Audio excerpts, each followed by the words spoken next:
پھر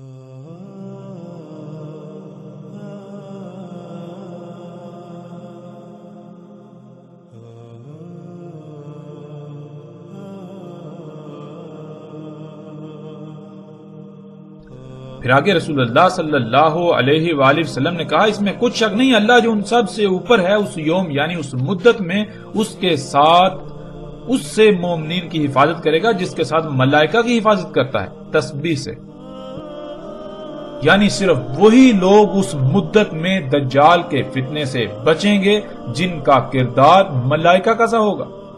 کیا کردار؟ تسبیح۔ تسبیح کسے کہتے ہیں؟ تسبیح سباہ سے ہے۔ سباہ کسے کہتے ہیں؟ کہ اللہ سبحانہ و تعالی جیسے ہی کوئی حکم دیں بغیر کسی ہیلے بہانے کے، بغیر کسی ہیلے حجت کے، فوراً اس بات کو، اس حکم کو تسلیم کرتے ہوئے اس کے اوپر عمل کرنا، اسی طرح کام کرنا جیسے اللہ سبحانہ و تعالی نے حکم دیا۔ تو رسول اللہ صلی اللہ علیہ وآلہ وسلم نے کہا کہ اس یوم انہی لوگوں کو بچایا جائے گا، اللہ انہی کی حفاظت کرے گا، ان مومنین کی جو تسبیح کریں گے، یعنی جو بھی اللہ نے حکم دیا، جیسے حکم دیا بالکل ویسے ہی اس کو تسلیم کرتے ہوئے اس کے اوپر عمل کریں گے۔ ان کا کھانا وہی ہوگا جس کا اللہ نے حکم دیا، ان کا پینا وہی ہوگا جس کا اللہ نے حکم دیا، یعنی کہ جو اللہ نے ہدایات دی ان کو دل سے تسلیم کرتے ہوئے جب ان کے اوپر عمل کریں گے تو ظاہراً انہیں بہت بڑی آزمائش کا سامنا کرنا پڑے گا، بڑی بڑی مشکلات کا، تکلیفات کا سامنا کرنا پڑے گا، لیکن اس کے علاوہ کسی کے پاس اور کوئی فلاح کا رستہ نہیں ہوگا۔ اور ناظرین آج ہم غور کریں، کیا بالکل وہی حالات نہیں جن کا ذکر محمد علیہ السلام نے کیا؟ کیا آج بالکل وہی سب نہیں ہو رہا؟ آج بالکل وہی حالات نہیں ہیں؟ اگر دجال کا فتنہ واضح ہوتا ہے اور اس کو ترک کرنا چاہیں، ترک کریں تو کن حالات کا سامنا کرنا پڑے گا، کیسی آزمائش کا سامنا کرنا پڑے گا۔ پھر ناظرین اس روایت میں سب سے بڑا سوال ان لوگوں کے لیے جو یہ کہتے ہیں کہ دجال ایک شخص ہے، ایک انسان ہے، تو اس روایت میں رسول اللہ صلی اللہ علیہ وآلہ وسلم نے تو دو ٹوک الفاظ میں کہا کہ وہ اللہ کا عبد ہوگا، اللہ کے عبد سے۔ اب عبد کسے کہتے ہیں؟ اب کہتے ہیں غلام کو، اللہ کا غلام۔ تو کیا دجال جو ہے وہ اللہ کا عبد ہوگا، اللہ کا غلام ہوگا؟ اس کا مطلب یہ کہ دجال تو پھر جنت میں جائے گا۔ کیوں؟ کیونکہ اللہ کا وعدہ ہے کہ اللہ اپنے عباد کو جنت میں داخل کرے گا، اللہ اپنے عباد کے اوپر عذاب نہیں لاتا، اللہ اپنے عباد جو ہیں، جو اللہ کے غلام ہیں، ان کو عذاب نہیں دیتا۔ اگر دجال ایک انسان ہے، ایک شخص ہے، تو پھر اس لحاظ سے تو وہ اللہ کا عبد اور وہ جنت میں جائے گا۔ اب یہ کیسے ممکن ہے؟ کیا کبھی ان پہلوؤں پر، ان باتوں پر کسی نے غور کیا؟ بہرحال جیسے جیسے ناظرین ہم آگے بڑھیں گے، ہر بات، ہر پہلو سے، ہر لحاظ سے، ہر طرح سے کھل کر سامنے آ جائے گی، کسی قسم کا کوئی شک و شبہ نہیں رہے گا۔ اور جتنے بھی سوالات ہیں جو آپ کے ذہن میں پیدا ہو رہے ہیں، جتنے بھی سوالات ہیں، ایک ایک سوال کا ہر لحاظ سے کھول کھول کر جواب دیا جائے گا۔ اللہ کے فضل سے ہم کسی بھی سوال کو نہ گول کریں گے، نہ نظر انداز کریں گے، اور نہ ہی ایسا ہوگا کہ ہم ان سوالات کے جوابات ایسے دیں جیسے کہ ہم اپنی طرف سے بناوٹی جوابات دے رہے ہیں۔ نہیں، بالکل نہیں۔ ہم اللہ کے فضل سے ہر ایک کے ہر سوال کا مکمل ہر لحاظ سے کھول کھول کر جواب دیں گے، ہر پہلو کو، ہر بات کو کھول کھول کر سامنے رکھیں گے۔ رسول اللہ صلی اللہ علیہ وآلہ وسلم نے کہا دجال کے ساتھ چمٹے رہنے کے لیے اقوام یعنی دنیا کے لوگ کہیں گے ہم اس کے ساتھ اس لیے ہیں کہ ہم یہ جان لیں کہ وہ کافر ہے اور اس وجہ سے ہم اس کے ساتھ ہیں، ہم کھاتے ہیں اس کا کھانا اور اس کے درختوں سے چرتے ہیں، پس جب اللہ کا غضب نازل ہوگا تو ان سب پر نازل ہوگا۔ ناظرین آج ہم خود اس کا مشاہدہ کرتے ہیں کہ جس پر بھی دجال کی حقیقت آشکار ہوتی ہے، جس کو بھی آگاہ کیا جاتا ہے کہ جو کچھ تم کھا رہے ہو، پی رہے ہو، جس معاشرے میں تم رہ رہے ہو، جس نظام کا ساتھ دے رہے ہو، ہوا کوئی بھی کام کرتے ہو، وہ دجال کی نصرت کا سبب بنتا ہے۔ یہ سب کا سب دجل ہے، یہ بات ماننا ان کی مجبوری ہوتی ہے کیونکہ حقیقت ہی یہی ہے، لیکن ماننے کے باوجود، حقیقت کو تسلیم کرنے کے باوجود اس نظام، اس طرز زندگی کو چھوڑنے پر یہ کہتے ہوئے تیار ہی نہیں ہوتے کہ ہم اس معاشرے میں رہتے ہوئے اس کے بارے میں مزید اچھی طرح تحقیق کر لیں، جس کے لیے ہمیں مجبوراً یہی سب کھانا پڑے گا، یہی نوکری کرنی پڑے گی، اور پھر یہ بھی بہانہ ہوتا ہے کہ جائیں تو جائیں کہاں، کھائیں تو کیا کھائیں، اس کے علاوہ اور کچھ ہے؟ اس کے علاوہ اور کچھ ہے بھی تو نہیں، اور یوں وہ اللہ کے غضب کا شکار ہوتے ہیں، اور ان قریب ایک بہت بڑا غضب جو اللہ کا نازل ہونے ہی والا ہے، ایسے لوگ بھی اس غضب کا شکار ہوں گے، اس عذاب کا شکار ہوں گے۔ رسول اللہ صلی اللہ علیہ وآلہ وسلم نے کہا، اس میں کچھ شک نہیں کہ وہ دجال آدم ہوگا۔ ناظرین، آدم کسے کہتے ہیں؟ آدم کے معنی زمین کے خون کے ہیں۔ زمین کے خون سے ہی اللہ سبحانہ و تعالیٰ نے سب سے پہلے بشر کو خلق کیا، اسی وجہ سے پہلے بشر کا اسم آدم تھا۔ قرآن میں اللہ سبحانہ و تعالیٰ نے تین کا بھی ذکر کیا، لیکن تین زمین کے عناصر کو کہا جاتا ہے۔ جب زمین کے عناصر کو کیمیائی عوامل سے گزارا، جس کا قرآن میں ذکر ہے، من سلسال من حماء مسنون، تو آدم وجود میں آیا، یعنی زمین کا خون جسے آج ہم خام تیل کا نام دیتے ہیں، وہ وجود میں آیا، اور اس سے بھی اللہ سبحانہ و تعالیٰ نے تین کا، اور اسی سے اللہ سبحانہ و تعالیٰ نے بشر آدم کو خلق کیا، اور تمام بنی آدم کو بھی اسی سے خلق کیا۔ اس لیے تمام انسانوں کو بنی آدم کہا جاتا ہے کہ جس سے تمام انسان وجود میں آئے۔ تمام کے تمام انسان نہ صرف آدم بشر کی نسل ہیں، بلکہ زمین کے خون جو کہ آدم ہے سے وجود میں آتے ہیں، وجود میں آ رہے ہیں اور وجود میں آئے۔ مزید آسانی سے سمجھنے کے لیے اگر ہم اپنی ہی ذات میں غور و فکر کریں تو ہم پر واضح ہو جائے گا کہ اللہ سبحانہ وتعالی نے ہمیں زیر زمین موجود خام تیل سے خلق کیا، جیسے کہ پیچھے بھی تفصیل کے ساتھ یہ بات گزر چکی ہے، ان موضوعات پر پیچھے مفصل بات ہو چکی ہے۔ آپ غور کریں کہ انسانوں کو کس سے خلق کیا گیا، وہ کون سا مواد ہے، وہ کون سا میٹیریل ہے، وہ کہاں پر پڑا ہوا ہے جس سے اللہ نے آپ کو بنایا۔ آدم دم سے ہے۔ دم کہتے ہیں ایسے لیکوڈ کو، ایسے مخلول کو جو نہ صرف رنگدار ہو بلکہ جس میں طرح طرح کے مختلف عناصر موجود ہوں، اور آدم کہتے ہیں زمین کے اندر موجود اس رنگدار مخلول کو جس کے اندر طرح طرح کے مختلف عناصر موجود ہوتے ہیں، اور آج ہم اسے خام تیل کہتے ہیں۔ اسی سے اللہ سبحانہ و تعالیٰ نے پہلے بشر کو خلق کیا تھا، اسی وجہ سے پہلے بشر کو آدم کہا گیا، اور اسی سے تمام کے تمام انسانوں کو خلق کیا گیا، جتنے بھی بشر ہیں ان کو خلق کیا گیا۔ اس لیے سب کے سب کو بنی آدم، یعنی بنی کہتے ہیں جس سے بنایا گیا، اور آدم کہتے ہیں زمین کے خون۔ تمام کے تمام جو بشر ہیں یہ آدم یعنی زمین کے خون سے ہی بنائے جا رہے ہیں۔ اب جہاں سے بھی غور کریں بات وہی سامنے آئے گی، زمین کے خون سے ہی سب سے پہلا بشر وجود میں آیا، اور اسی سے آگے سلسلہ چلا، اور جتنے بشر بن رہے ہیں وہ اسی خون سے ہی بن رہے ہیں، سب سے پہلا بشر ہو یا آخری ہو، سب کے سب اسی سے ہی بن رہے ہیں۔ اب ناظرین، جب ہم اس روایت میں غور کریں اور دیکھیں، اس روایت میں رسول اللہ صلی اللہ علیہ وآلہ وسلم نے آدم کو دجال کہا کہ اس میں کچھ شک نہیں، بلا شک و شبہ وہ جو دجال ہوگا وہ کون ہوگا؟ وہ آدم ہوگا۔ تو ناظرین، کیا یہاں آدم سے مراد آدم علیہ السلام ہے؟ کیا آدم علیہ السلام دجال ہیں؟ کیا کبھی آپ نے غور کیا؟ آدم تو کہتے ہیں زمین کے خون کو، جیسے عربی میں دم کہتے ہیں خون کو، دم کہتے ہیں وہ رنگدار مخلول جس کے اندر طرح طرح کے عناصر پائے جاتے ہیں، اور آدم کہتے ہیں زمین کے خون کو، زمین کے اندر موجود جو زمین کا خون ہے، جو زمین کی رگوں میں دوڑتا ہے، جس سے زمین اپنی نباتات نکالتی ہے۔ رسول اللہ صلی اللہ علیہ وآلہ وسلم نے کہا اس میں کچھ شک نہیں کہ آئے گا دجال نہر کو امر کرے گا کہ بہہ پڑ، پس وہ بہہ پڑے گی، پھر اسے حکم دے گا کہ پلٹ، پس وہ پلٹے گی، یعنی امر کرے گا کہ بہنا رک جا، پس وہ بہنا رک جائے گی، پھر اسے حکم دے گا یعنی امر کرے گا کہ خشک ہو جا، وہ خشک ہو جائے گی۔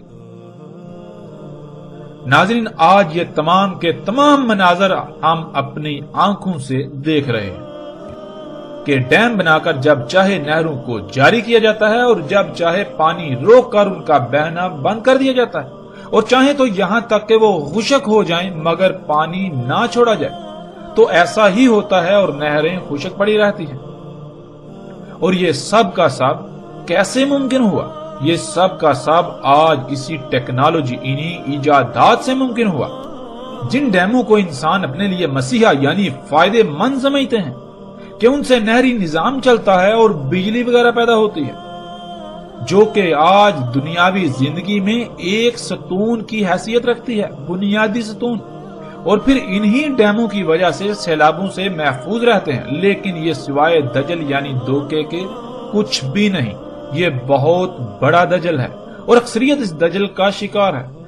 ناظرین، کبھی ہم نے اس بات میں غور کیا کہ جب ڈیم نہیں تھے تب دنیا میں کتنے سیلاب آتے تھے، اور آج سیلابوں کی تعداد اور ان سے ہونے والی تباہی کتنی ہے؟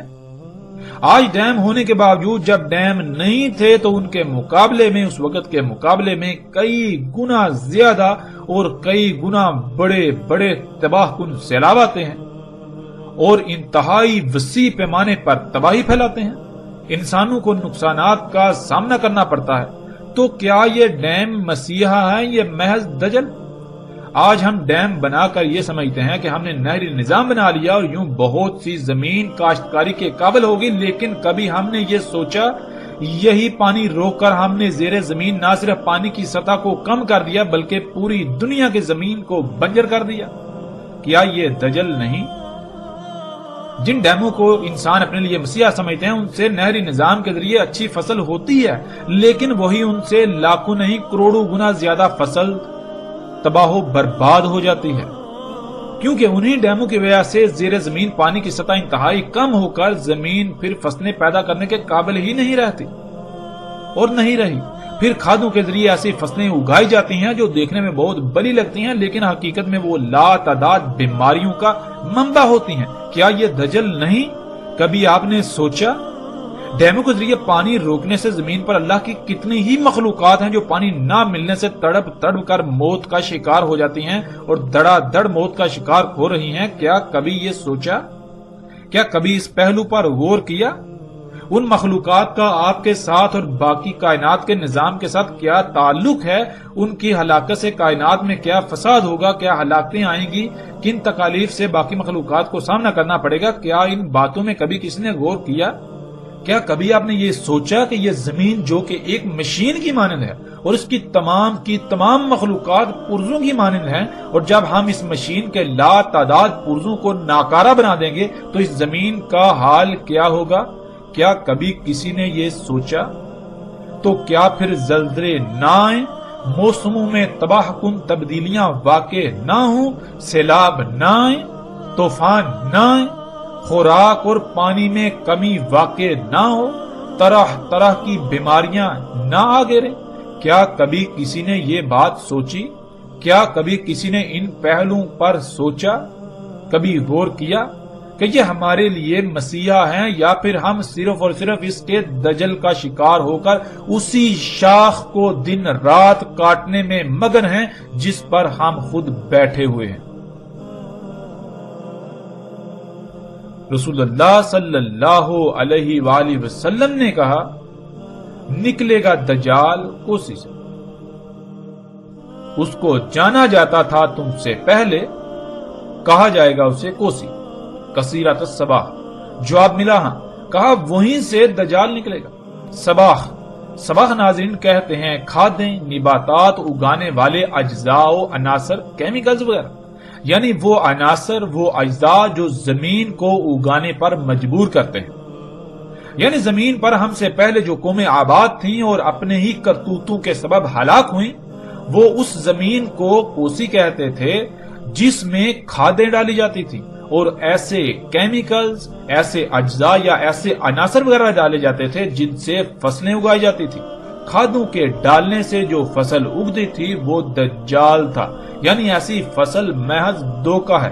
کھادوں سے اگائی جانے والی فصلیں دیکھنے میں، نظر آنے میں تو بہت زبردست لگتی ہیں، فصلیں دیکھنے میں اچھی اور بہت زیادہ ہوتی ہیں، لیکن حقیقت یہ ہوتی ہے کہ اس فصل کا ظاہری پہلو تو بھلا ہوتا ہے، لیکن اس کا باطن بیماریوں سے بھرا ہوتا ہے۔ یہی تو دجل ہے کہ ایک رخ جو سامنے والا ہے وہ تو بہت زبردست ہے، لیکن جو دوسرا پوشیدہ رخ ہے وہ عیبدار، نامکمل اور نقائص سے بھرا پڑا ہے۔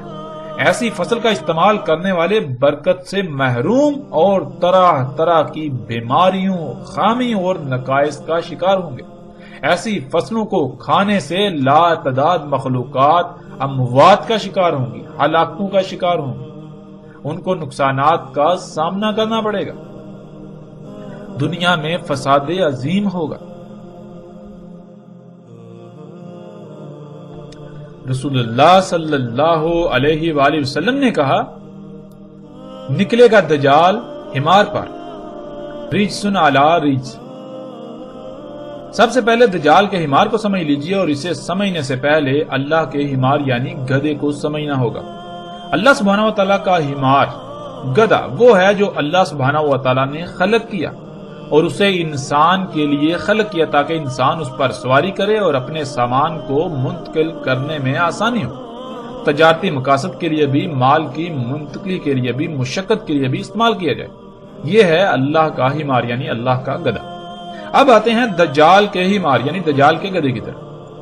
جب بھی دجال کے حمار کا ذکر ہوتا ہے تو فوراً ذہن میں یہ آتا ہے کہ جیسے کوئی مخصوص شخص ہوتا ہے، مثلا اس کا نام عمران ہے، تو اس نے ایک گدھا خریدا جو عمران کا گدھا کہلائے گا، حالانکہ اس کے علاوہ لاکھوں کروڑوں گدھے دنیا میں موجود ہیں، لیکن صرف وہ ایک ہی گدھا عمران کا کہلائے گا۔ بالکل دجال کے بارے میں یہی نظریہ قائم ہے، جو کہ انتہائی جاہلانہ اور گمراہ کن ہے۔ ہمیں کبھی بھی یہ بات نہیں بھولنی چاہیے کہ دجال رب بنے گا، یعنی دجال اللہ کے مقابلے پر ایسی ذات ہوگی جو وہ سب کام کرے گی جو اللہ سبحانہ و تعالیٰ کے کرنے والے ہیں، اور وہ ذات اللہ کے مقابلے پر وہ سب کام کرے گی۔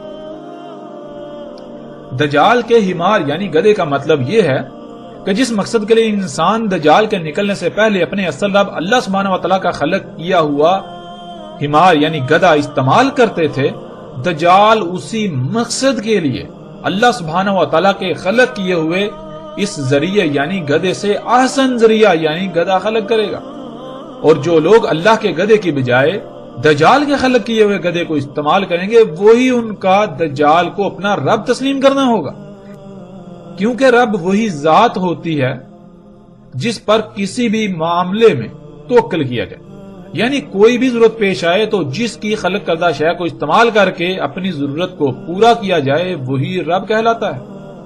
یہاں تک ہمارے لیے نہ صرف دجال کا حمار واضح ہو گیا، بلکہ دجال کے بارے میں مزید واضح ہو گیا کہ دجال کسی مخصوص شخصیت کا نام نہیں، بلکہ دجال ایسی ہی کسی ذات کا نام ہے جیسے اللہ سبحانہ و تعالیٰ کی ذات ہے۔ جو کام اللہ سبحانہ و تعالیٰ کرتے ہیں وہی کام جو بھی اللہ کے مقابلے پر کرے گا وہ ذات دجال کہلائے گی، اور آج وہ سب کچھ اللہ کے مقابلے پر ہو رہا ہے جو آج سے پہلے صرف اللہ سبحانہ و تعالیٰ ہی کرتا تھا، اور آج یہ سب کچھ صرف اور صرف ٹیکنالوجی سے ہی ممکن ہوا، انہی مشینوں انہی ایجادات سے ممکن ہوا، اور یہی سب دجال ہے، یعنی یہی ایجادات ہیں، یہی مشینیں ہیں، یہی ٹیکنالوجی ہی ہے کہ انسان ہر معاملے میں اللہ کی بجائے اسی پر توکل کرتا ہے، یعنی اللہ کی بجائے اسے اپنا رب بنائے ہوئے ہے۔ ناظرین، آپ آتے ہیں روایت کی طرف۔ رجس کہتے ہیں اسے جو انسان کو کسی بھی معاملے میں اللہ کی بجائے اپنے اوپر توکل کرنے پر مائل کرے یا مجبور کر دے۔ مثلا ناظرین، آج جو گاڑیاں موجود ہیں، جب یہ گاڑیاں موجود نہیں تھی تو انسان کے لیے سواری کے ذرائع صرف گدھے، گھوڑے، خچر اور اونٹ وغیرہ تھے۔ جب انسان کو سفر کی ضرورت پیش آتی تو فوراً انسان کے ذہن میں یہی ذرائع آتے اور انہی پر انحصار کرتا، لیکن آج گدھے، گھوڑے، خچر اور اونٹوں کی موجودگی کے باوجود جب بھی انسان کو سفر کی ضرورت پیش آتی ہے تو فوراً جس کے بارے میں ذہن میں آتا ہے وہ گاڑیاں ہیں، اور گاڑیوں کی موجودگی میں انسان کے بالکل بھی ذہن میں گدھے، گھوڑے، اونٹ وغیرہ کا خیال نہیں آتا۔ اس کی جو وجہ بنی اسے عربی میں رجس کہتے ہیں۔ جب بھی سفر کی ضرورت پیش آئی تو فوراً گاڑی کا خیال آیا، اسی پر انحصار کیا، اسی پر توکل کیا، باوجود اس کے کہ گدھے، گھوڑے، خچر اور اونٹ وغیرہ موجود ہیں۔ آج انسان چاہ کر بھی گدھے، گھوڑے، اونٹ وغیرہ پر سفر نہیں کرتا جہاں بھی یہ گاڑیاں موجود ہیں۔ ان میں کشش ہی ایسی ہے کہ وہ انسان کو اپنی طرف مائل کر لیتی ہیں، بالکل مجبور کر دیتی ہیں۔ یہی وہ شے ہے جسے عربی میں رجس کہا جاتا ہے۔ رسول اللہ صلی اللہ علیہ وآلہ وسلم نے کہا، نکلے گا دجال حمار پر، دجال حمار پر نکلے گا، یعنی گدھے پر نکلے گا۔ مطلب یہ کہ دجال کی ابتدا گدھے سے ہوگی، یعنی اللہ کے مقابلے پر جو شے سب سے پہلے خلق ہوگی اور وہ دجال اکبر ہوگا، وہ سواری کا ذریعہ ہوگی۔ ایسا سواری کا ذریعہ جو رجس پر رجس ہوگا، یعنی اس کی موجودگی میں اللہ کے سواری کے ذرائع بے وقت ہو جائیں گے، لوگ اس کی طرف نہ چاہ کر بھی کھینچے چلے جائیں گے۔ دجال ہوگا رجس پر رجس، یعنی دجال کی موجودگی میں انسان اسے اپنے رب بنانے پر، یعنی اس کی خلق کردہ اشیاء سے ضروریات پوری کرنے پر مجبور ہوں گے، یا اپنے لیے صرف انہی میں فائدہ دیکھیں گے اور یوں استعمال کریں گے۔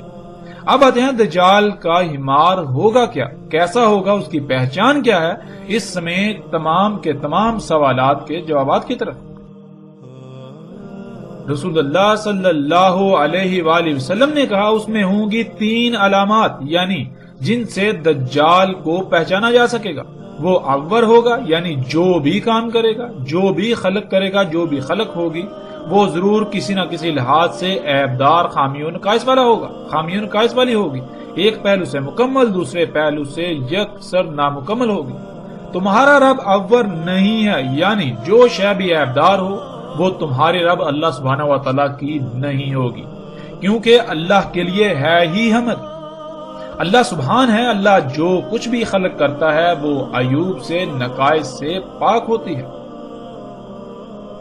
اللہ کچھ بھی عیبدار، نقائص والا، خامی والا خلق نہیں کرتا، اس لیے جو کچھ بھی عیبدار ہوگا وہ تمہارے رب کا نہیں ہوگا، اور نہیں مسخر کیے جائیں گے اس کے لیے دواب مگر حمار، یعنی اللہ سبحانہ تعالیٰ کا جو دابہ ہے وہ تمام کے تمام جاندار جو زمین پر رینگنے والے ہیں، اپنی ٹانگوں پر چلنے والے ہیں، یا اڑنے والے ہیں، یا پھر تیرنے والے ہیں، سب کو خلق کرنے کا الگ الگ مقصد ہے، جن میں سے کچھ ایسے ہیں جن کو اللہ سبحانہ و تعالیٰ نے سواری کے لیے خلق کیا، لیکن وہ تو محض چند ایک ہیں، اور جو ان کے علاوہ ہیں جن کی تعداد کا شمار ہی نہیں، ہر کسی کو الگ الگ مقصد کے لیے خلق کیا۔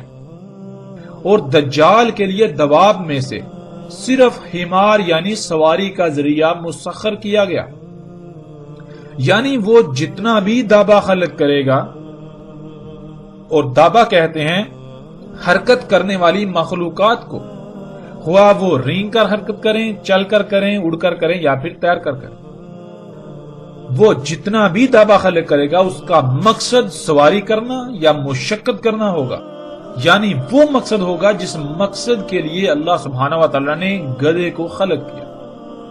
رجسن علی رجس، یعنی دجال کے گدھے کے ہوتے ہوئے کوئی بھی انسان سواری کی ضرورت پوری کرنے کے لیے یا مشقت کے لیے اللہ کے گدھے کو استعمال نہیں کرے گا، بلکہ دجال گدھے کی جانب چاہتا ہوا یا نہ چاہتا ہوا کھینچا چلا جائے گا۔ کتب ہوگا اس کی عین کے درمیان، کافر پڑھ لے گا اسے ہر مومن، خواہ وہ لکھنا جانتا ہو یا نہ جانتا ہو۔ ناظرین، اس کی وضاحت پیچھے گزر چکی۔ ہمارا موضوع دجال کا گدھا یعنی سواری کا ذریعہ تھا، مشقت کا ذریعہ، اور رسول اللہ صلی اللہ علیہ وآلہ وسلم نے واضح کر دیا کہ دجال کے لیے جو دابہ مسخر کیا جائے گا وہ صرف اور صرف سواری کا ذریعہ ہی مسخر کیا جائے گا، یعنی وہ جتنا بھی دابہ حرکت کرنے والی مخلوقات خلق کرے گا، جتنی بھی حرکت کرنے والی مخلوقات خلق ہوں گی جو کہ دجال ہوگا، وہ سارے کا سارا دابہ سواری، مال و اشیاء کی منتقلی اور مشقت کے مقاصد کے لیے ہی خلق کیا جائے گا، خلق ہوگا، وہ سارے کا سارا دابہ دجال ہوگا۔ اور آج ہم دیکھیں کہ وہ کون سی ایسی اشیاء ہیں جو اللہ سبحانہ وتعالیٰ کے خلق کردہ سواری کے ذرائع یعنی اونٹ، گدھے اور گھوڑے اور خچر وغیرہ کے علاوہ موجود ہیں، اور اگر ایسی موجود ہیں اور اسی مقصد کے لیے ہیں اور وہ اللہ کی خلق کردہ نہیں، تو پھر وہ تمام کی تمام دجال کا حمار ہے، دجال کا گدھا یعنی سواری و مال کی منتقلی کا ذریعہ۔ اور جب ہم غور کریں تو دجال کا حمار اتنا واضح ہے کہ ہمیں اتنے انسان نظر نہیں آتے جتنے دجال کے حمار نظر آتے ہیں، جنہیں ہم گاڑیاں، ٹرینیں، ٹرامیں، ہوائی جہاز، بحری جہاز وغیرہ کا نام دیتے ہیں۔ یہ سب کا سب دجال کا حمار ہے، جیسا کہ سکرین پر نظر آنے والی تصاویر میں آپ دیکھ سکتے ہیں۔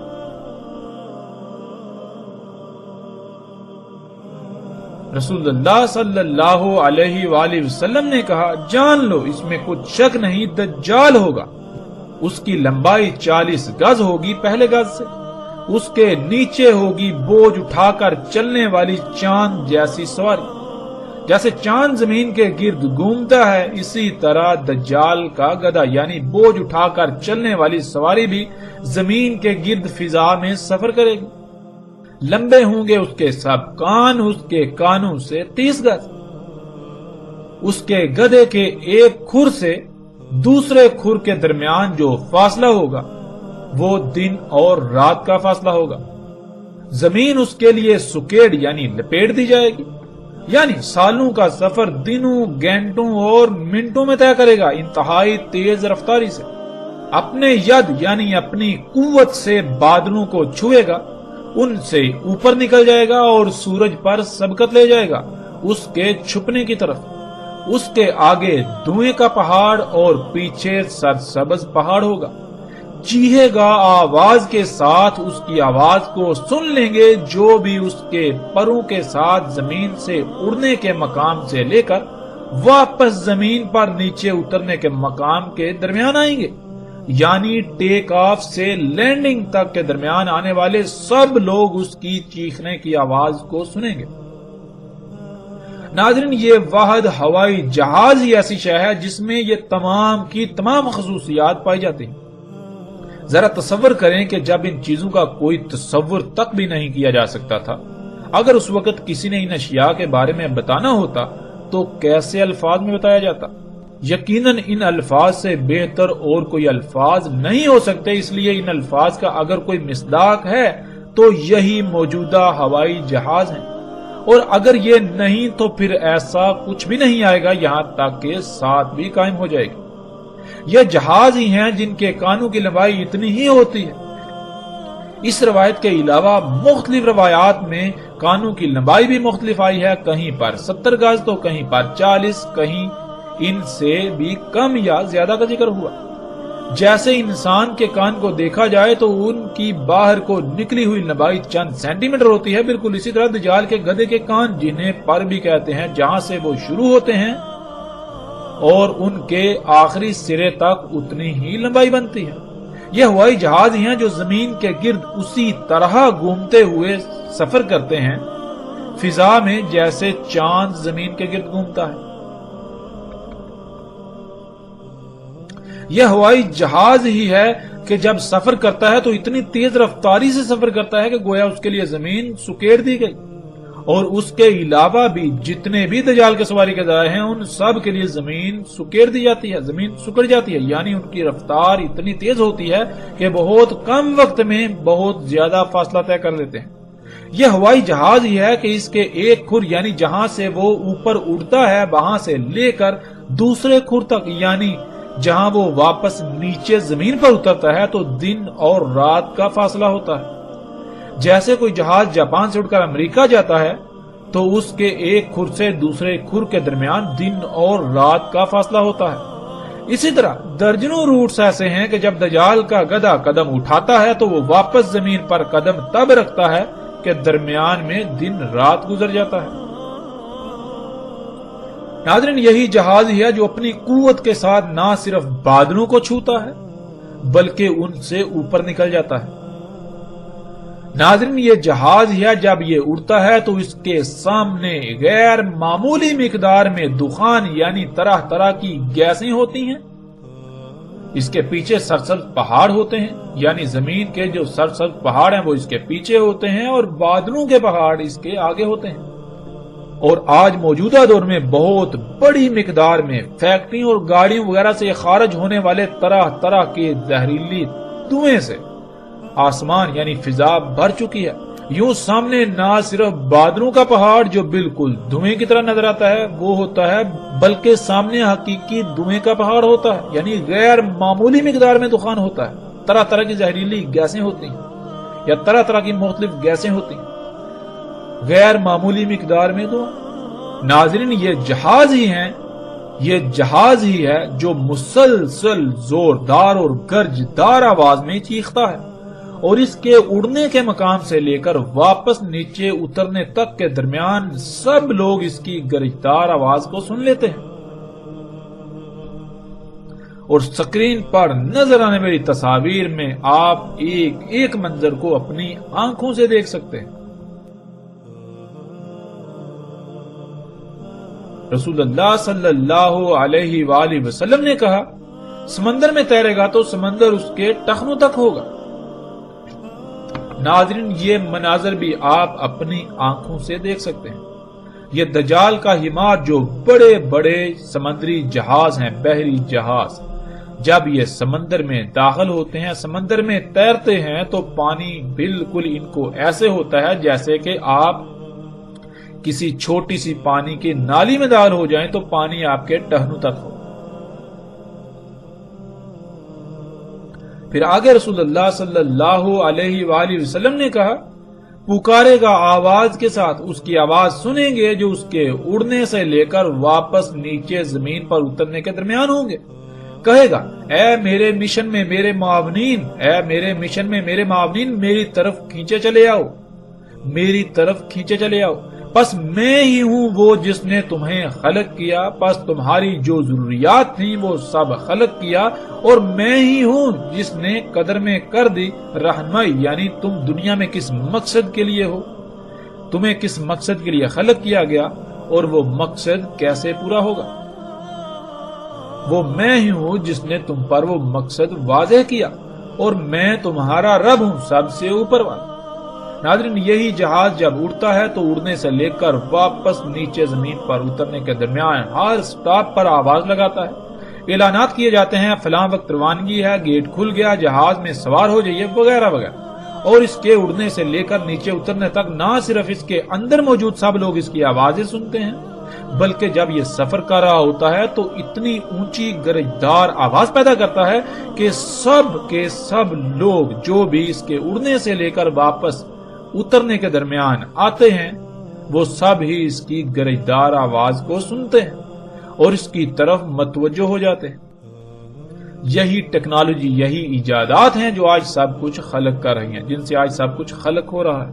حتیٰ کہ انسان جس نطفے سے وجود میں آیا اور آ کر پروان چڑھ رہے ہیں، وہ سب کا سب رزق اسی ٹیکنالوجی کا پیدا کرتا ہے، اسی ٹیکنالوجی سے خلق کرتا ہے۔ اور جب انسانوں نے اسے اپنا رب بنایا ہوا ہے تو پھر دنیا میں انسانوں کی اکثریت کو یہ علم ہی نہیں کہ انہیں کس مقصد کے لیے خلق کیا گیا، بلکہ ہر ایک کے سامنے یہی مقصد ہے کہ وہ دنیا زیادہ سے زیادہ کمائے، یہی ٹیکنالوجی حاصل کرے، یہی اشیاء حاصل کرے، یہی ایجادات کرے، یہی طرح طرح کی مشینیں حاصل کرے، مختلف آسائشوں، سہولتوں اور آسانیوں کے نام پر۔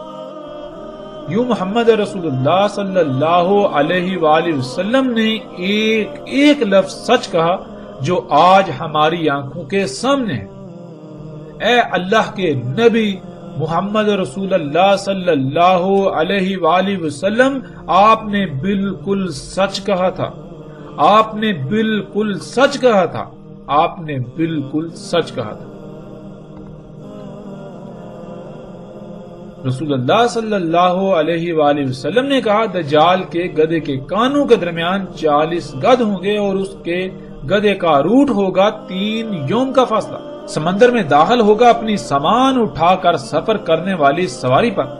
کہا بالکل ایسے ہی داخل ہوگا جیسے داخل ہوتے ہو تم اپنے گھوڑے پہ سوار ہو کر کھیتوں کو سیراب کرنے والی نہر میں، یعنی ناظرین جیسے آپ کھیتوں کو سیراب کرنے والی کسی کھال میں، جو پانی کی کھال ہوتی ہے، نالی ہوتی ہے، اس میں داخل ہوں گھوڑے پر سوار ہوگا تو گھوڑے کو کتنا پانی ہوگا، بالکل اسی طرح دجال کا حمار یعنی دجال کا سواری کا ذریعہ جب دجال کو اٹھا کر یعنی طرح طرح کی مخلوقات کو اپنے اوپر سوار کر کے سمندر میں سفر کرے گا، اس میں چلے گا، اس میں داخل ہوگا، تو سمندر کا پانی اس سے ایسے ہی ہوگا جیسے تم کھیتوں کو سیراب کرنے والی نہر یعنی کھال میں داخل ہوتے ہو گھوڑے پر سوار ہو کر۔ رسول اللہ صلی اللہ علیہ وآلہ وسلم نے کہا، جان لو اس میں کچھ شک نہیں، دجال کھانا کھائے گا اور مشروب پیے گا اور چلے گا اپنی ٹانگوں پر، اور اللہ اوپر ہے ان سب سے یعنی اللہ سبحانہ و تعالی کی ذات ان حاجات سے بالاتر ہے۔ آج جتنی بھی ٹیکنالوجی ہے وہ تمام کی تام کھاتی ہیں، جسے ہم بجلی کا نام دیتے ہیں، خواہ وہ موسموں اور بادلوں میں چھیڑ چھاڑ کرنے والے آلات ہوں یا مختلف مصنوعات بنانے والی یعنی دجال کی جنت کی سہولیات اور نعمتیں خلق کرنے والی جتنی بھی مشینیں ہیں وہ تام کھا کر یا مشروب پی کر ہی چلتی ہیں۔ جیسے انسان اور ہر جانور کے طعام اور مشروب میں فرق ہے، سب ایک دوسرے سے مختلف کھاتے ہیں، درخت کاربن اور آکسیجن کھاتے ہیں، اسی طرح دجال یعنی ٹیکنالوجی جنہیں ہم مشینوں کا نام دیتے ہیں اس کا طعام بجلی ہے، اور مشروب زمین کا خون ہے یعنی زمین سے نکالا جانے والا خام تیل جس سے درجنوں اقسام کے تیل اخذ کیے جاتے ہیں۔ ٹیکنالوجی ان حاجات کی محتاج ہے، لیکن اللہ سبحانہ و تعالی ایسی تمام حاجات سے پاک ہے۔ ناظرین، بہت سی روایات میں رسول اللہ صلی اللہ علیہ وسلم نے کہا کہ دجال کی تباہ کرنے والے یعنی اسے اپنا رب تسلیم کرنے والوں میں اکثریت یہود کی ہوگی۔ اور ناظرین، جب ہم یہ الفاظ پڑھتے ہیں، یہ بات ہمارے سامنے آتی ہے، ہمیں بتائی جاتی ہے، تو ہم بالکل بے فکر ہو جاتے ہیں، اس لیے کہ ہم خود کو مسلمان کہتے ہیں، مسلمان سمجھتے ہیں، مسلمان کہلواتے ہیں، اور یہود تو وہ ہیں جو آج بھی یہودی کہلاتے ہیں۔ اور پھر قرآن میں یہود و نصارہ کے بارے میں جتنی بھی آیات ہیں ہم ان سے مراد بھی یہودی اور عیسائی لیتے ہیں، لیکن ہم نے کبھی یہ غور نہیں کیا کہ قرآن میں اللہ سبحانہ تعالیٰ نے یہود و نصارہ کن کو کہا۔ جب ہم قرآن میں غور و فکر کریں تو قرآن کی پہلی سورۃ الفاتحہ میں مغضوب اور ضالین کے الفاظ آئے ہیں، اور سب اس پر متفق ہیں کہ مغضوب سے مراد یہود اور ضالین سے مراد نصارہ ہے۔ اور سورہ فاتحہ کو دن میں کئی بار پڑھتے ہیں، اس کے باوجود غور ہی نہیں کرتے کہ اگر ہم نے وہ کچھ کیا جو بنی اسرائیل میں سے لوگوں نے کیا جو یہود کہلائے تو ہم بھی یہود کہلائیں گے، اور جو کچھ نصارہ نے کیا اگر ہم بھی وہی کریں گے، ہم نے بھی وہی کیا تو ہم بھی نصارہ کہلائیں گے۔ بنی اسرائیل کو اللہ سبحانہ و تعالیٰ نے اس امت کے طور پر منتخب کیا جسے دنیا کے انسانوں کے لیے نکالا تھا، لیکن جب انہوں نے اپنی ذمہ داری ترک کر دی اور دین کو ٹکڑے ٹکڑے کر کے گروہ در گروہ تقسیم ہو گئے تو اللہ سبحانہ و تعالیٰ کے غضب کا شکار ہوئے، اللہ کی لعنت کا شکار ہوئے، دنیا میں ذلیل و رسوا ہوئے، اس کے باوجود کہ وہ آج تک خود کو وہی امت سمجھ رہے ہیں جسے اللہ نے دنیا کے انسانوں کے لیے نکالا، یعنی انہوں نے ہی دنیا میں نظام قائم کرنا ہے، صرف انہیں ہی دنیا پر حکمرانی کا حق حاصل ہے۔ وہ طے کریں گے کہ کیا دنیا کے انسانوں کے لیے فائدہ مند ہے اور کیا نقصان دہ ہے، کیا کس نے کرنا ہے کیا نہیں کرنا، اس لیے وہ کبھی بھی ہاتھ پر ہاتھ رکھ کر نہیں بیٹھے اور دنیا میں اپنا نظام اپنی حکومت قائم کرنے کے لیے کوشش کرتے رہے اور ساتھ کے قائم ہونے تک کرتے رہیں۔ اور بنی اسرائیل میں سے جنہوں نے اپنی آنکھوں کانوں اور دلوں کا اس مقصد کے لیے استعمال ترک کر دیا جس مقصد کے لیے اللہ نے یہ نعمتیں دی تو وہ رستے سے ہٹ گئے، یعنی غور و فکر کرنا چھوڑ دیا، تو یہود نے انہیں رستے سے ہٹا کر اپنی نصرت کے لیے استعمال کیا، یوں وہ نصارہ کہلائے۔ نصارہ یعنی نصرت کرنے والے، مدد کرنے والے۔ گمراہ ہونے والے یہود کے مشن میں ان کی نصرت کرنے والوں کو اللہ نے نصارہ قرار دیا۔ آج وہ تمام کے تمام لوگ جو ذمہ داری کو ترک کر چکے ہیں جو اللہ نے عائد کی تھی اور یہود کی روش اختیار کی، وہ اللہ کے غضب کا شکار ہوئے، یعنی دنیا میں ذلیل و رسوا ہو رہے ہیں، وہ سب کے سب یہود، اور جو گمراہ ہو کر ان کی نصرت کر رہے ہیں وہ سب کے سب نصارہ ہیں۔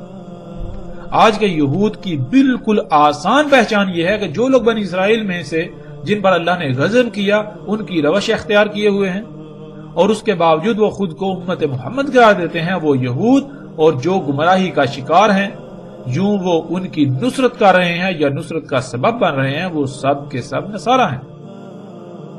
رسول اللہ صلی اللہ علیہ وآلہ وسلم نے کہا لوگ بھاگ جائیں گے دجال سے پہاڑوں میں۔ اور ناظرین یہ منظر بھی آج ہم اپنی آنکھوں سے دیکھتے ہیں، اور اس میں سب سے بڑی بات غور کرنے والی یہ ہے کہ دجال سے لوگ بھاگ جائیں گے پہاڑوں میں۔ اب سوال یہ پیدا ہوتا ہے کہ وہ کون سی شے ہے جو پہاڑوں میں نہیں ہوگی، وہاں نہیں ہوگی، مگر اس کے علاوہ جو شہر ہوں گے، جدید شہر ہوں گے، جو بستیاں ہوں گی، وہاں پر دجال موجود ہوگا۔ یعنی دجال شہروں میں موجود ہوگا، پہاڑوں میں نہیں ہوگا۔ ناظرین آج آپ غور و فکر کریں، یہ بات بالکل واضح ہو جاتی ہے کہ اگر دجال کوئی شخص ہوگا تو کیا وہ پہاڑوں میں نہیں جا سکتا؟ لوگ بھاگ کر پہاڑوں میں ہی کیوں جائیں گے؟ جب غور و فکر کریں تو بالکل واضح ہو جاتا ہے کہ یہی ایجادات، یہی اشیاء، یہی مشینیں، یہ معاشرے، یہ سوسائٹی جو ہے، یہ جدیدیت جو ہے، یہ جدت، یہ معاشرے چکا چوند جو طرح طرح کی ایجادات سے، اشیاء سے، سہولتوں، آسائشوں کے نام پر بڑے بڑے ہیں، دنیا میں جنت کا منظر پیش کر رہے ہیں۔ جن لوگوں پر یہ حقیقت واضح ہوتی ہے کہ یہ تو دجل ہے، یہ تو دجال ہے، یہ تو دھوکہ ہے، تو وہ یہاں سے جب نکلتے ہیں تو کہاں جاتے ہیں؟ پہاڑوں میں۔ اور پہاڑوں میں کیا ہے؟ جب آپ پہاڑوں میں رہنے والوں کی زندگیوں کو دیکھیں تو ان کی زندگیاں دجال سے پاک ہیں، ان اشیاء سے پاک ہیں، وہ بہت بڑی حد تک فطرت کے قریب ہیں۔ رسول اللہ صلی اللہ علیہ وآلہ وسلم کے یہ الفاظ بھی بالکل واضح کر دیتے ہیں کہ دجال کیا ہوگا۔ اس کے باوجود بھی اگر ہم جان بوجھ کر گمراہی کا سودا کرنا چاہتے ہیں تو فیصلہ ہمارے اپنے ہاتھ میں ہے۔ رسول اللہ صلی اللہ علیہ وآلہ وسلم نے کہا جو سنے دجال کے بارے میں پس اس سے دور بھاگ جائے۔ پس اللہ کی قسم اس میں کچھ شک نہیں کہ ایک شخص اس کے پاس آئے گا اور وہ سمجھ رہا ہوگا کہ وہ مومن ہے، پس اس کی اتباع کرے گا، اس سے جو بیس کیا گیا اس کے ساتھ شبہات سے۔ اس روایت میں رسول اللہ صلی اللہ علیہ وآلہ وسلم نے شبہات سے بچنے کی تلقین کی۔ شبہات انہیں کہتے ہیں جو نہ ہی واضح حلال اور نہ ہی واضح یعنی کہ بالکل ہر لحاظ سے کھلم کھلا حرام ہو، یعنی درمیان کی اشیاء جن کے بارے میں علم نہ دیا گیا ہو۔ اور دجال کھڑا کیا جائے گا، یعنی دجال سامنے لایا جائے گا شبہات سے، یعنی ایسی اشیاء جن کے بارے میں انسانوں کے پاس علم نہیں ہوگا، اور وہ ہوں گی تو حرام، لیکن ان پر حلال کا لبادہ چڑھا ہوگا یا حلال کا لبادہ چڑھا کر پیش کیا جائے گا۔ یوں انسان ان اشیاء کے دجل کا شکار ہو کر اللہ کا کفر کرے گا اور دجال کو اپنا رب بنا لے گا۔ اس کے باوجود وہ یہ گمان کر رہا ہوگا، وہ یہ سمجھ رہا ہوگا کہ وہ مومن ہے، جیسا کہ رسول اللہ صلی اللہ علیہ وآلہ وسلم نے کہا کہ وہ یہ گمان کرے گا کہ وہ مومن ہے، حالانکہ حقیقت یہ ہوگی کہ وہ دجال کی اتباع کر رہا ہوگا، یعنی دجال کو اپنا رب بنا چکا ہوگا، وہ مومن نہیں ہوگا، یعنی وہ اللہ کے احکامات کو مان کر ان کے مطابق زندگی نہیں گزار رہا ہوگا، وہ اللہ کے حکم کے مطابق نہیں کھا رہا ہوگا، اس کا اللہ کے حکم کے مطابق حلال حرام نہیں ہوگا، بلکہ وہ اپنی زندگی گزارنے کے لیے، اپنی ضروریات کو پورا کرنے کے لیے وہ انہی چیزوں کو، انہی اشیاء کو اختیار کرے گا جن سے اللہ نے روکا، اللہ نے منع کیا۔ اللہ نے تو فطرت پر قائم ہونے کا حکم دیا اور وہ فطرت کے برعکس انہی اشیاء پر توکل کرے گا، انہی سے اپنی ضروریات پوری کرے گا۔ اس کے باوجود وہ خود کو مومن سمجھ رہا ہوگا، یعنی کہ میں جو کچھ بھی کر رہا ہوں وہ اللہ کا حکم ہے اور میں اللہ کے حکم کے مطابق کر رہا ہوں۔ اللہ نے حکم دیا فطرت پر قائم ہونے کا، تو غور کریں کیا آپ فطرت پر قائم ہیں؟ حضرت مومن تو کہتے ہیں ایمان لا کر، یعنی حکم کو، بات کو مان کر عمل کرنا، بالکل اس طرح جیسے عمل کا حکم دیا گیا، جو بھی اللہ نے حکم دیا اس پر عمل کرنے والا۔ اور انسان ایسے ہوں گے کہ وہ گمان تو کریں گے کہ وہ مومن ہے، یعنی وہ وہی کر رہے ہیں جس کا اللہ نے حکم دیا، لیکن ایسا کچھ نہیں ہوگا. وہ دجال کی اتباع یعنی دجال کے پیچھے پڑے ہوں گے. جیسے مثال کے طور پر اللہ نے مرغی حلال کی تھی، لیکن اللہ سبحانہ و تعالیٰ نے یہ شرط بھی عائد کر دی کہ حلال طیب بھی ہونا چاہیے. اگر کوئی شے حلال ہے مگر طیب نہیں تو پھر وہ حلال نہیں بلکہ حرام ہو جائے گی. اور آج کیا کیا جا رہا ہے کہ اکثریت آج مرغی کھا رہی ہے اور مومن ہونے کا دعویٰ بھی کرتی ہے. حالانکہ حقیقت یہ ہے کہ وہ مرغی جو اللہ نے حلال کی طیب کی شرط پر، وہ آج طیب ہے ہی نہیں، اور نہ ہی وہ اللہ کی خلق کردہ ہے، بلکہ وہ تو ٹیکنالوجی سے خلق کردہ ہے اور اسی سے پروان چڑھائی گئی. غور کریں کہ مرغی کے وجود میں آنے کا اللہ نے کون سا قانون وضع کیا. اس ٹیکنالوجی کے وجود میں آنے سے پہلے مرغی کیسے وجود میں آتی تھی، کیسے پروان چڑھتی تھی، کیسے انڈے دیتی تھی؟ کیا آج عین اسی قانون کے مطابق پیدا ہو رہی ہے، اسی طرح پروان چڑھ رہی ہے، وہی رزق کھا رہی ہے؟ تو پھر تو حلال ہے. اگر ویسا نہیں ہے تو پھر یہ کیسے حلال ہو سکتی ہے؟ تو ایسے لوگ خود کو مومن تو سمجھتے ہیں لیکن اتباع دجال کی کر رہے ہیں. بالکل یہی مثال کسی بھی معاملے میں لے لیں تو حق کھل کر واضح ہو جائے گا کہ جو کچھ بھی کیا جا رہا ہے، جو کچھ بھی استعمال کیا جا رہا ہے، آیا وہ فطرت ہے یا پھر اس کے برعکس اس کی ضد مصنوعی؟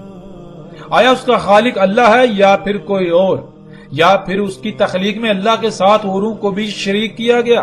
اللہ کی مخلوقات میں، اللہ کی تخلیقات میں چھیڑ چھاڑ کی گئی، ان میں مداخلت کی گئی، جیسا کہ آج سب کچھ کیا جا رہا ہے. اللہ کی ہر خلق میں مداخلت کی جا رہی ہے.